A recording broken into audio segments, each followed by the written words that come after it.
Hello, and a very warm welcome to Cultural Communication Confidence with me, Victoria Reynoldson, and a very warm welcome to episode 31, where we're exploring this topic of is it ever appropriate to interrupt?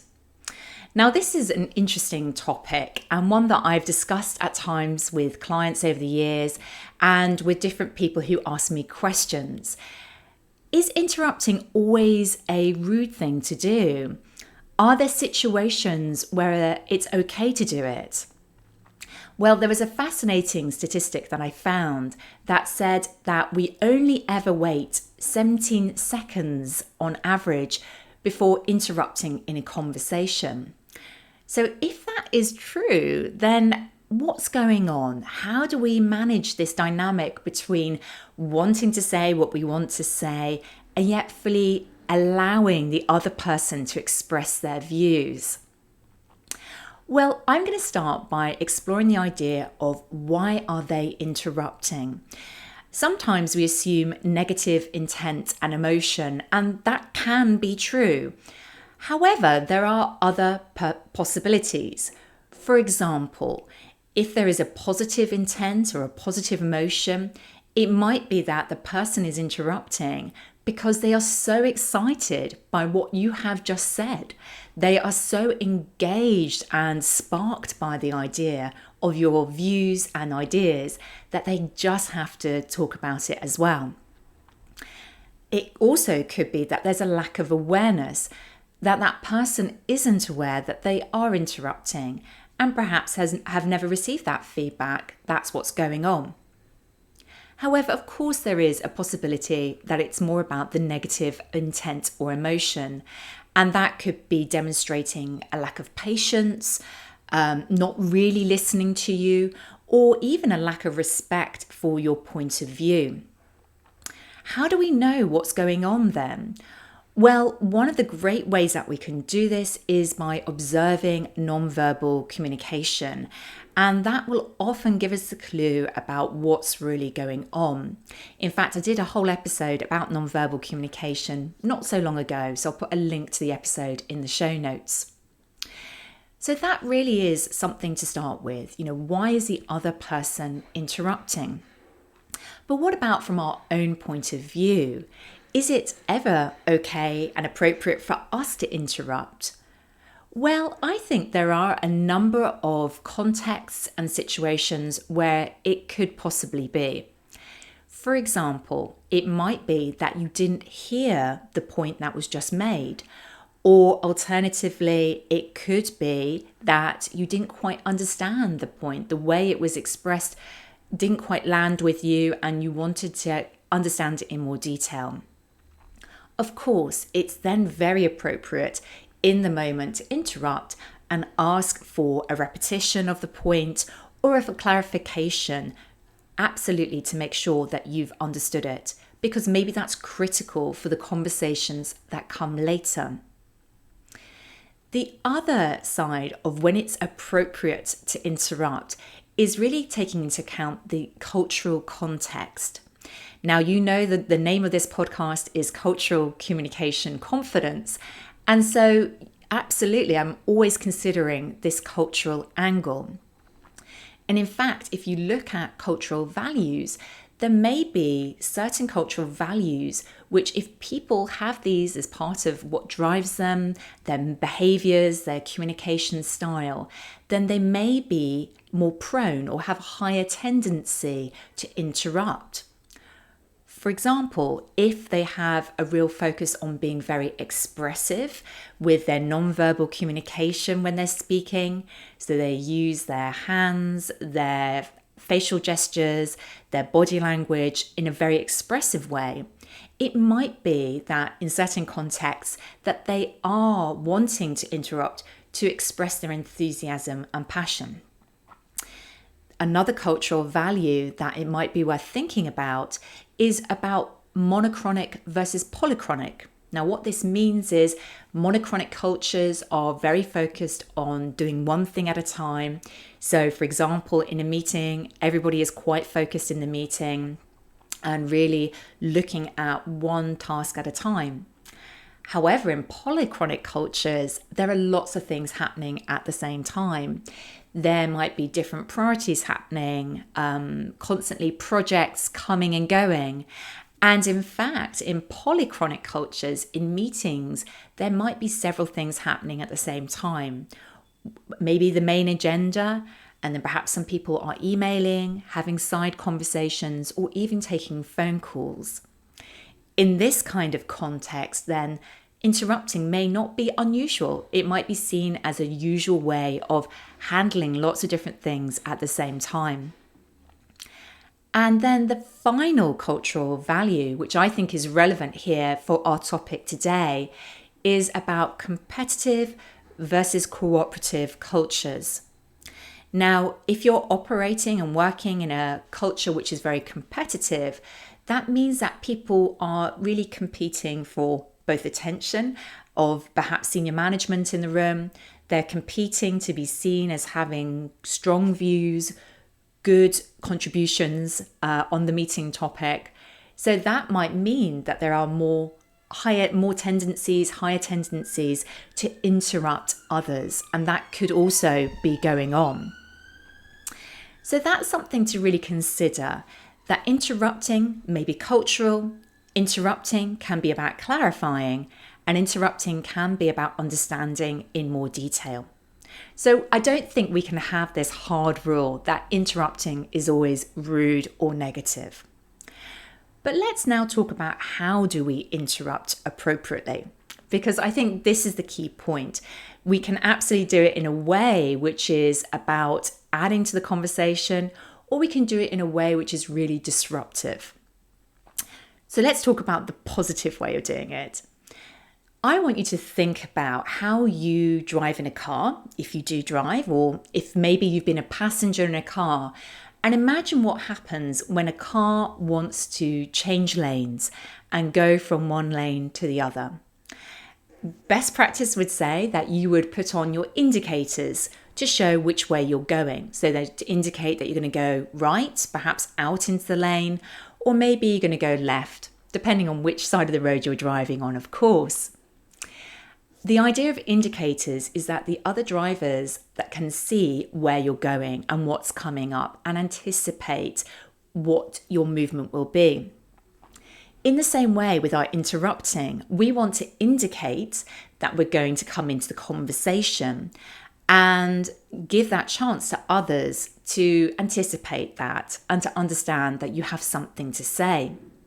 Now, there are a couple of techniques the approach that we can use to do this. There is a technique which is simply about asking a question. So simply you could ask a question like, could I come in here, please? Or could I just add a point? Those would be a great example of asking questions. We could also use a flag phrase to indicate we're coming in. Now, these could be words and phrases like sorry or excuse me. However, just be aware about the dynamics of those words. They can come across as a bit soft and almost like you're apologizing for interrupting, which might not give the right dynamic to what you say next.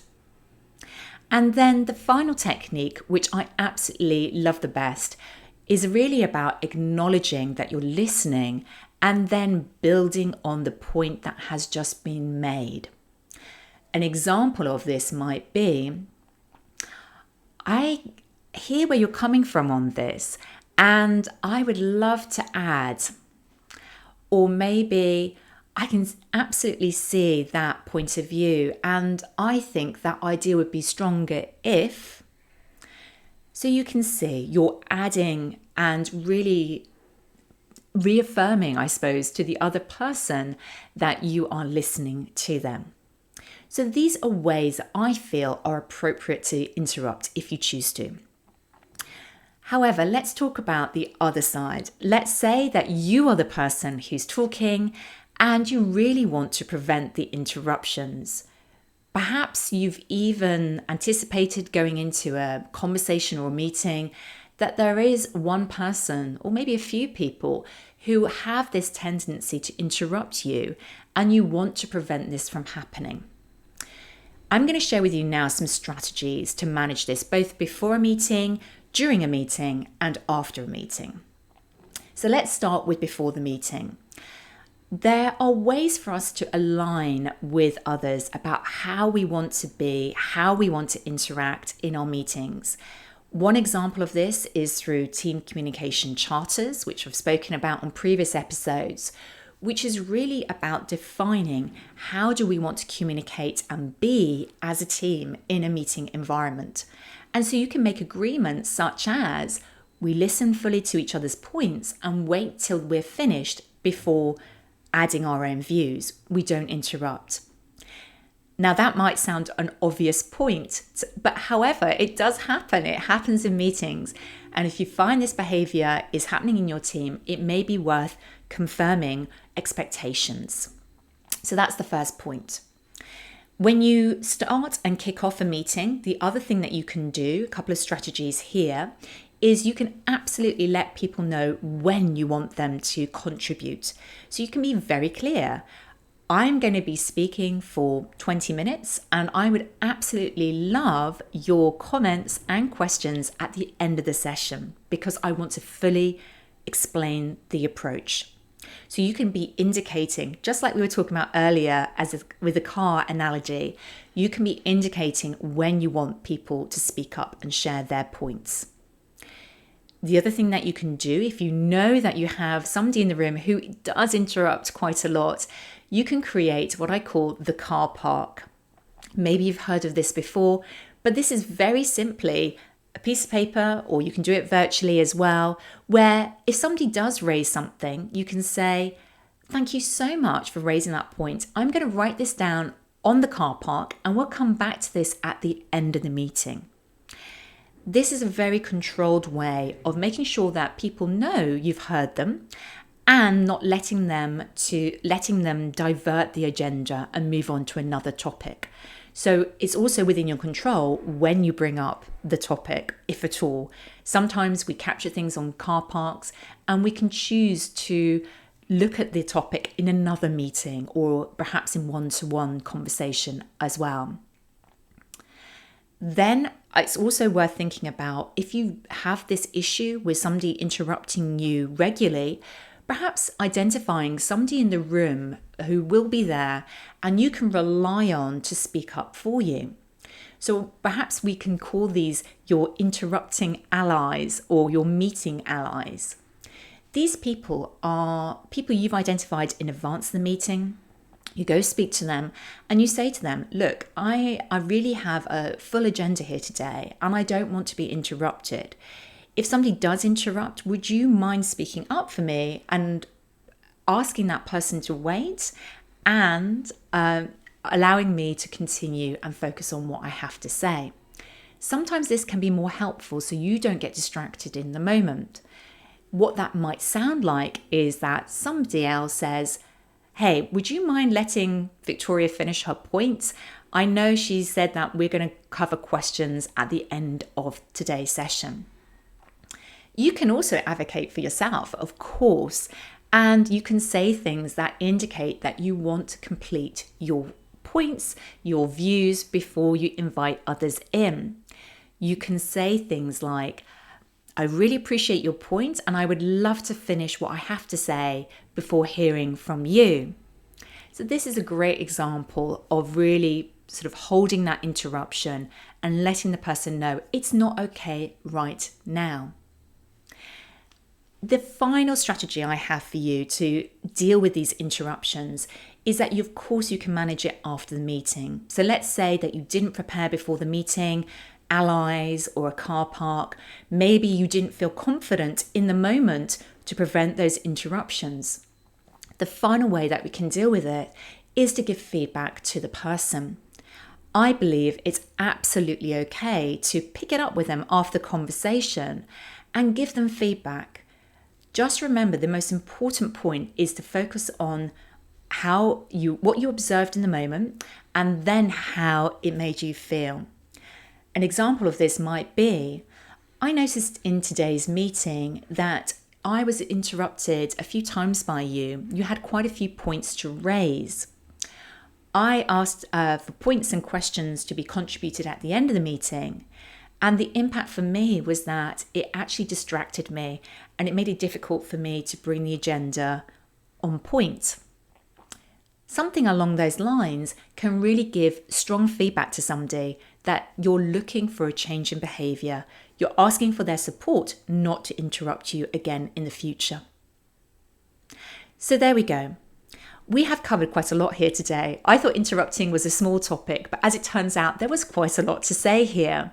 So really reflect on this today. If others are interrupting you, what's going on? Is it coming from a positive place, a negative place, or a lack of awareness? Where might it be appropriate that they are interrupting you? Is it something that they're demonstrating that they didn't understand, didn't hear, or maybe there is a cultural aspect to this and you need to use your cultural intelligence to be aware of it? When you think about your own interruptions, think about the indicating of the car and how you approach it. And then use the strategies to prevent interruptions and ensure that you can get to the end of what you need and want to say. I do hope today's episode has been valuable for you and you've got some fresh, new, interesting insights from this. And if you have, I would absolutely love to hear your perspectives on interrupting. I love to hear from you, and I do get contacted after episodes from people who've listened in. So feel free to let me know, connect with me on LinkedIn. My personal profile over there is Victoria Reynoldson, and I'd love to connect with new people. Just drop me a message as well. And I would absolutely love for you to share this episode if you have found it valuable and you think you know somebody else who needs to hear this, who perhaps is being interrupted themselves quite a lot or needs to learn to interrupt more appropriately, then please feel free to share this episode. I'm really keen to get this particular podcast out as widely as possible around the world globally. And just consider today, as we come to the end of this episode, if you are somebody who is really passionate about improving your own communication, cultural skills, and you can see the benefit of really helping you on your journey in your career, then please do get in touch with me. I have some spaces coming up for my individual program, 9 Steps to Communication Confidence, and I would love to talk to you about what we do there to really boost your communication skills for your career and ongoing development. Thank you so much for joining me here today. I'm Victoria Reynoldson, and I look forward to seeing you next time on Cultural Communication Confidence.